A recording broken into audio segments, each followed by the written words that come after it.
എപ്പിസോഡിന്റെ opening സീനിൽ ആസ്തയും അതുപോലെ തന്നെ അവന്റെ ബ്രദറും അവർ രണ്ടുപേരും ഇപ്പോ ആ ക്ലവർ സിറ്റിയിലേക്ക് എത്തിയിരിക്കുകയാണ്. ആസ്തയാണെങ്കിൽ ചുറ്റുമുള്ള ബിൽഡിങ്ങുകളെല്ലാം നോക്കും. വാവ്, ഇത് വളരെ വലിയ അമ്പരചുംബികളായിട്ടുള്ള കെട്ടിടങ്ങളാണ്. ഇത്രയും വലിയ ഒരു സിറ്റി കാണാൻ സാധിച്ചതിൽ എനിക്ക് ഒത്തിരി സന്തോഷം. ബ്രദർ യുനോ, നീ അത് കണ്ടോ? ഇവിടെയുള്ള എല്ലാവരും മാജിക് ശക്തി അത് യൂസ് ചെയ്തിട്ടാണ് ഓരോരോ കാര്യങ്ങൾ ചെയ്യുന്നത്. ഫയർ ക്രിയേറ്റ് ചെയ്യുന്നത്, ഫുഡ് ഉണ്ടാക്കുന്നത്, എന്തിന് ഈ എക്യുപ്മെന്റ്സ് പോലും മാജിക്കിന്റെ സഹായത്താലാണ് അവരുണ്ടാക്കുന്നതെന്ന് പറയും. അപ്പോഴായിരിക്കും ആസ്ത അതിന്റെ പ്രൈസ് കാണുക. അതൊരു വലിയ ഭീമമായിട്ടുള്ള പ്രൈസാണ്.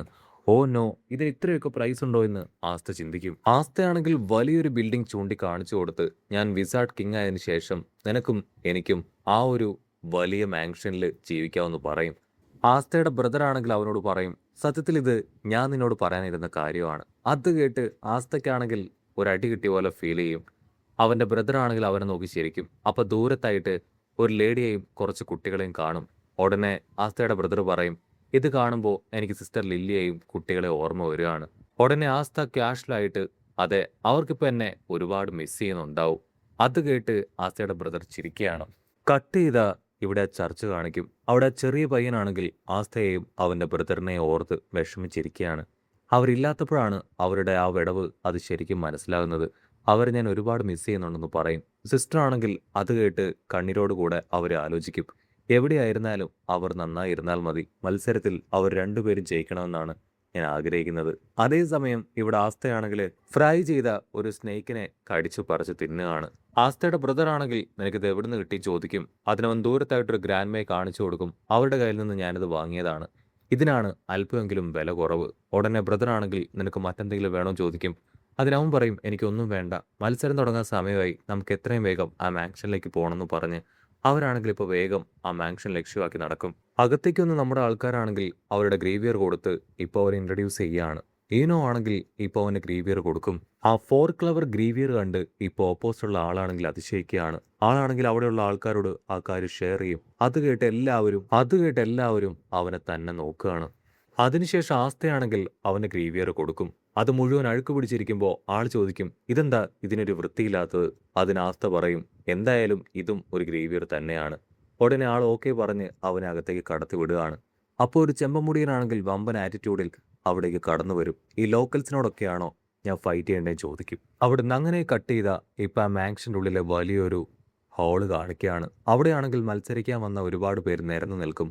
ഉടനെ ഒരുപാട് കുരുവികളാണെങ്കിൽ അവരെ കൊത്താനായിട്ട് തുടങ്ങുകയാണ്. എല്ലാവരും എന്താ നടക്കുന്നതെന്ന് മനസ്സിലാവാതെ കൺഫ്യൂസ്ഡ് ആയിട്ട് നിൽക്കുമ്പോൾ അതിലൊരാൾ പറയും, ഈ കുരുവികൾക്ക് നമ്മുടെ എല്ലാവരുടെയും പവർ അസസ് ചെയ്യാനുള്ള കഴിവുണ്ട്. ഇവറ്റകൾക്ക് നമ്മുടെ പവർ കുറയ്ക്കാനും കൂട്ടാനും കഴിയുമെന്ന് പറയും. അവിടെ നിൽക്കുന്ന എല്ലാവരെയും കുരുവി കൊത്തുമ്പോൾ ബ്രദർ യൂനോയെ മാത്രം ഒരു കുരുവി പോലും കുത്തില്ല. അവനങ്ങനെ ഹായ് ആയിട്ട് നിൽക്കുകയാണ്.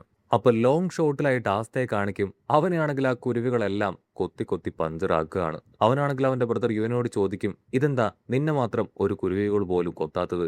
ഈ കുരുവികളൊക്കെ എന്നെ കൊത്തി വലിക്കുകയാണെന്ന് പറഞ്ഞ് അവനാണെങ്കിൽ അവറ്റകളുടെ ഇടയിൽ നിന്ന് ഓടി രക്ഷപ്പെട്ട് ഒരാളെ വന്ന് ആഞ്ഞെട്ടിക്കുകയാണ്.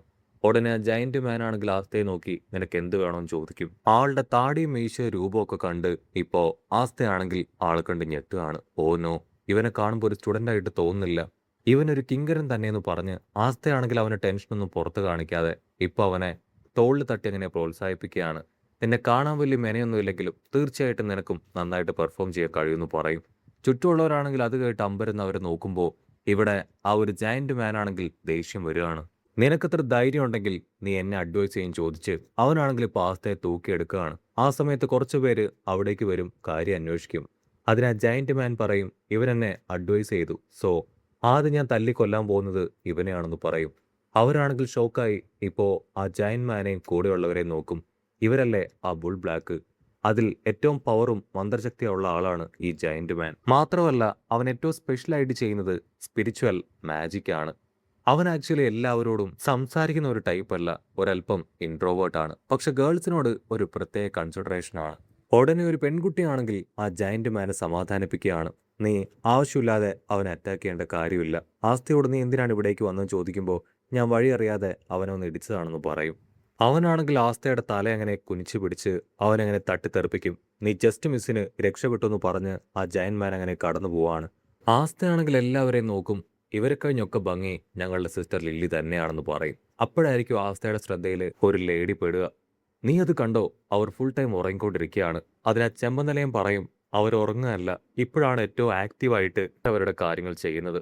ഉറങ്ങുമ്പോഴായിരിക്കും അവരുടെ എല്ലാ കാര്യങ്ങളും കുറെ കൂടെ ശ്രദ്ധ ചെലുത്താനായിട്ട് അവർക്ക് സാധിക്കുക. ഉടനെ ഒരു ചോപ്പൻ അവിടേക്ക് കടന്നു വരുമ്പോൾ ചെമ്പന്തലയൻ അവനെ ചൂണ്ടിക്കാണിക്കും. അവനാണ് ഗോൾഡൻ ഡൺ. ഇവരിലെല്ലാവരിലും വെച്ച് ഏറ്റവും കൂടുതൽ പവർഫുൾ ആയ ടീമിന്റെ ക്യാപ്റ്റനാണ് അവൻ. ചെമ്പൻമുടിയനാണെങ്കിൽ ആസ്തയോട് ഇപ്പോൾ അവിടെ നടക്കാൻ പോകുന്ന മത്സരത്തിന്റെ റൂൾസ് പറയാണ്. അവിടെ ഒരുപാട് ചീഫായിട്ടുള്ള ഗസ്റ്റുകളുണ്ട്. ആ മാസ്റ്റേഴ്സ് ആണ് ഈ ഒരു മത്സരത്തിന്റെ വിധികർത്താക്കള്. ഇവിടെയുള്ള എല്ലാവർക്കും ഡിഫറൻ്റ് ആയിട്ടുള്ള 100 വിധത്തിലുള്ള പവറുണ്ട്. സോ ആ പവറുകളൊക്കെ കണ്ട് അവർ ഇംപ്രസ്ഡ് ആവുകയാണെങ്കിൽ അതിലാരെങ്കിലും ഒരാൾ നമുക്ക് ആർക്കെങ്കിലും അപ്രൂവൽ തരികയാണെങ്കിൽ നമുക്ക് ഇവിടെ നിൽക്കാനായിട്ട് കഴിയും.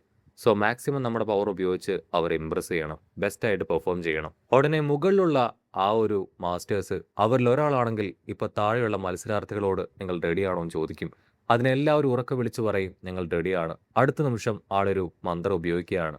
ആ സമയം ആകാശം അങ്ങനെ കറുത്തിരുണ്ട് വലിയ ബ്രൂം സ്റ്റിക്സ് താഴേക്ക് വരാനായിട്ട് തുടങ്ങും. ഓരോരുത്തരുടെ കയ്യിലും അത് ലഭിക്കും.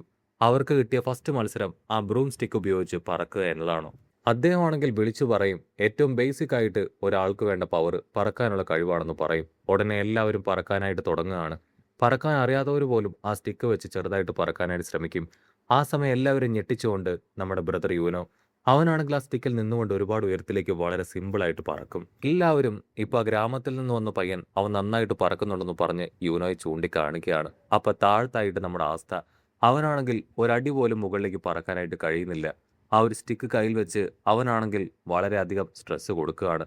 ചെമ്പമുടിയനാണെങ്കിൽ ആസ്ഥയോട് പറയും ഒരുപാട് സ്ട്രെസ് കൊടുത്തിട്ട് കാര്യമില്ല. നമ്മുടെ മൈൻഡ് അത് റിലീസ് ചെയ്ത് പവർ മാത്രം ഈ സ്റ്റിക്കിൽ കൊടുത്താൽ മാത്രമേ നിനക്ക് പറക്കാനായിട്ട് കഴിയൂ. അത് കേട്ട് ആസ്ഥയാണെങ്കിൽ ട്രൈ ചെയ്യും. പക്ഷേ അവൻ പരാജയപ്പെടുകയാണ്. അപ്പൊ ദൂരത്തായിട്ടൊരു പെൺകുട്ടി ആ സ്റ്റിക്ക് ഉപയോഗിച്ച് മറഞ്ഞു നിന്ന് പറക്കാൻ ശ്രമിക്കുകയാണ്.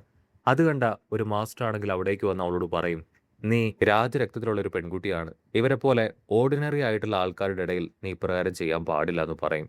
അതിനവൾ സോറി പറയും. അങ്ങനെ മണിക്കൂറുകൾ കഴിഞ്ഞു പോകുമ്പോൾ ഡെവലപ്മെന്റ് ടെസ്റ്റ്, പവർ ടെസ്റ്റ് എന്നിങ്ങനെ ഒരുപാട് ടെസ്റ്റുകൾ കടന്നു പോയിക്കൊണ്ടേയിരിക്കുകയാണ്. ചിലരാണെങ്കിൽ അതിൽ നന്നായിട്ട് പെർഫോം ചെയ്യും. ചിലർക്കാണെങ്കിൽ അത്ര നന്നായിട്ട് പെർഫോം ചെയ്യില്ല. ചിലരാണെങ്കിൽ ആവറേജ് ആയിട്ട് പെർഫോം ചെയ്യും. പക്ഷേ എന്താ നമ്മുടെ ആസ്ഥയ്ക്ക് മാത്രം ഒരു പവർ പോലും പ്രോപ്പറായിട്ട് ഉപയോഗിക്കാൻ കഴിയില്ല. അവിടെയുള്ള ആ എൽഡേഴ്സ് എല്ലാ ആ കാര്യം നോട്ടീസ് ചെയ്യും. ചോപ്പനാണെങ്കിൽ വിളിച്ചു പറയും നിങ്ങളുടെ അവസാന മത്സരം അത് ഇതാണ്. ഇതിൽ വേണമെങ്കിൽ നിങ്ങൾക്ക് നിങ്ങളുടെ ഗ്രിവിയർ അത് യൂസ് ചെയ്യാം. നിങ്ങൾക്ക് നിങ്ങളുടെ ഫുൾ പവർ എഫേർട്ട് ഉപയോഗിച്ച് ഈ ഒരു മത്സരത്തിൽ ഫൈറ്റ് ചെയ്യാം. നിങ്ങൾക്ക് എന്തെങ്കിലും പരിക്കുകളോ അപകടങ്ങളോ സംഭവിച്ചാൽ ഇവിടെ ഹീൽ ചെയ്യാൻ ആളുകളുണ്ടെന്ന് പറയും. ആസ്ഥയാണെങ്കിൽ ചുറ്റും നോക്കും. അവന്റെ ഓപ്പണന്റ് ഫൈറ്റർ ആരാണെന്നാണ് അവന് പറയേണ്ടത്. ഉടനെ ചെമ്പമുടിയനാണെങ്കിൽ ആസ്ഥയോട് പറയും നിന്നോട് ഫൈറ്റ് ചെയ്യാൻ പോകുന്നത് മറ്റാരുമല്ല ഞാൻ തന്നെയാണ്. നിന്നെ ഈസി ആയിട്ട് തോൽപ്പിച്ച് ഗ്രാമത്തിലേക്ക് തന്നെ ഞാൻ പറഞ്ഞയക്കുമെന്ന് പറയും. അത് കേട്ട് ആസ്ഥ അവനെ തന്നെ നോക്കുകയാണ്. ഫൈറ്റ് ആരംഭിക്കുന്ന അടുത്ത നിമിഷം തന്നെ ചെമ്പമുടിയനാണെങ്കിൽ അവന്റെ ഗ്രിവിയർ ഉപയോഗിച്ച് ഒരു കവചം അങ്ങനെ ക്രിയേറ്റ് ചെയ്യുകയാണ്. എന്റെ ഗ്രിവിയറിന്റെ പവർ കണ്ടോ, ഇത് അഫൻസ് ആയിട്ട് ഡിഫൻസ് ആയിട്ടും എനിക്ക് ഉപയോഗിക്കാൻ കഴിയുമെന്ന് പറയും. ചെമ്പമുടിയനാണെങ്കിൽ ആസ്ഥയെ വെല്ലുവിളിക്കും ഇതിനെ തകർത്ത് നിനക്ക് എന്നെ തോൽപ്പിക്കാൻ കഴിയൂ. അടുത്ത നിമിഷം ആസ്ഥയാണെങ്കിൽ അവന്റെ ഗ്രിവിയറിൽ നിന്ന് ആ സ്വാഡ് പുറത്തേക്ക് എടുത്ത് ആ ഒരു കവചത്തെ ആഞ്ഞു വെട്ടുകയാണ്. ആ കവചം തകർന്ന് അവനങ്ങനെ അടിച്ച് താഴെ വീഴും. അത് കണ്ട് എല്ലാവരും ഷോക്കാവുകയാണ്. ആസ്ഥയുടെ ബ്രദർ ആണെങ്കിൽ അത് കണ്ട് ചിരിക്കും. എനിക്കത് നേരത്തെ അറിയാമായിരുന്നു. എനിക്കറിയാമായിരുന്നു ആസ്ഥ നീ അവനെ ഈസി ആയിട്ട് തോൽപ്പിക്കുമെന്ന്. ആസ്ഥയാണെങ്കിൽ ഇപ്പോൾ ആ ചെമ്പമുടിയനോട് പറയും ഞാൻ ഇവിടേക്ക് വന്നത് തോറ്റു മടങ്ങാനല്ല, ജയിക്കാനാണ്. അങ്ങനെ അവിടെ വെച്ച് ഈ ഒരു എപ്പിസോഡും അവസാനിക്കുന്നു.